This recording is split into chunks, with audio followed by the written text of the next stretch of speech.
Hello again, and welcome back to Tib Reviews: A Dance with Dragons. We're here with Chapter 4 now. This is Bran, so woo! Alright. I'm going to be honest with you. YouTube, Reddit, and everybody else, all the other communities I belong to. I like Bran. I do. I really want to know what happens with him. I really want to know things about him. He's where his storyline is going is very, very interesting. However, a lot of his chapters, which is to say every chapter since he left Winterfell, have essentially been, they walked.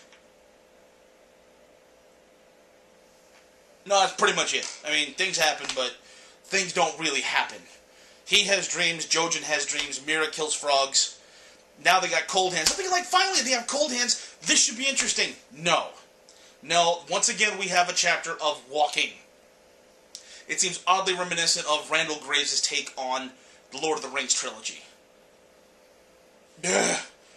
So, forgive me if this was brief, but I swear there really wasn't a whole lot that happened here. If you're following along, you know what I mean.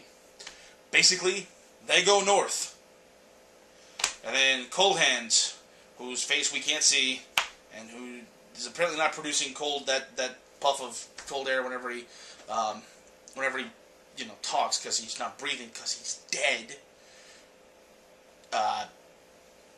Basically says, okay, let's go this way, and they go that way, and then they hear things coming, and he's got like this like St. Francis like trove of like animals around him. He's got like all these ravens and animals and so forth that are flying around, and wolves and so on and so forth, and pack animals, and a moose, I believe, that was it a moose? There's some animal that Jojen is apparently riding on. So they're making their way. I guess they're getting close to this city, this village, a place where wildlings once inhabited. So Coldhand basically says, "There's people following us. Go," and they do. And so he says, go to this town, chill, because it's snowing. Go, and I'll meet up with you later. And then he goes the other direction. And so, okay, so they go, and then they get there, and then Bran falls asleep, much like I did at this point. Honestly, I cannot begin to describe the disappointment I felt with this chapter, but I'll get to that in a second. So,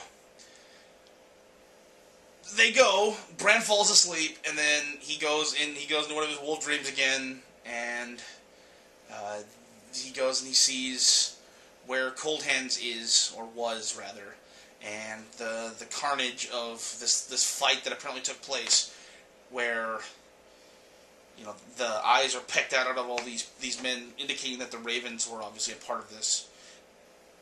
And then he realizes that the cloaks were black, and so these were obviously brothers of the Night's Watch who were trailing after them for whatever reason. And we really don't know why it was necessary for them to kill them, but Cold Hands thought it was important, so they're dead. Bran's not really happy about this at all, and rightfully so, because obviously he's never had any problems with the Night's Watch before, but whatever, not a whole lot he can do about that. So in the meantime, Jojen's not doing so great. He's having his dreams, and he's not really eating. He's very weak. He has to be carried for the most part.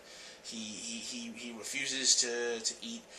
Bran's kind of the same way. Bran, I guess, actually both Jon and Bran kind of say, how like senses and tastes and smells and things are much more intense in the wolf dreams. So Bran's kind of had that problem where he's kind of like, I wanted to eat while I was in the dream, and then he didn't. So it must be so good to eat animals and people and various other creatures as a wolf, despite the fact that you're not really nourishing yourself, but I digress. So they basically confront Cold Hands and like, yo, what's up with you? With the, deadness, your fingers are black, what's up? And he's like, well, that's where blood pools when you die. It's weird to hear a scientific explanation of something. Is all I'm saying. So we get that, and then he basically he's dead. He says he's dead, which I don't think anybody's really surprised about that. They were all pretty much sure, what's going on with that. So, and that pretty much sums up the chapter. I mean, there's various other things that happen, but it's So, I mean, it's cool. We got those are our first 4 chapters that we've got right there. We have Tyrion, Daenerys, Jon, and Bran, which is awesome. It was like the 4 characters that I was missing from A Feast for Crows. So I'm glad that we got them. Even if Bran's storyline is just barely tolerable, but nevertheless, here's hoping that gets a bit more interesting than just, walking. So, anyway, I will leave you with those thoughts, and I'll be back soon enough with the next chapter.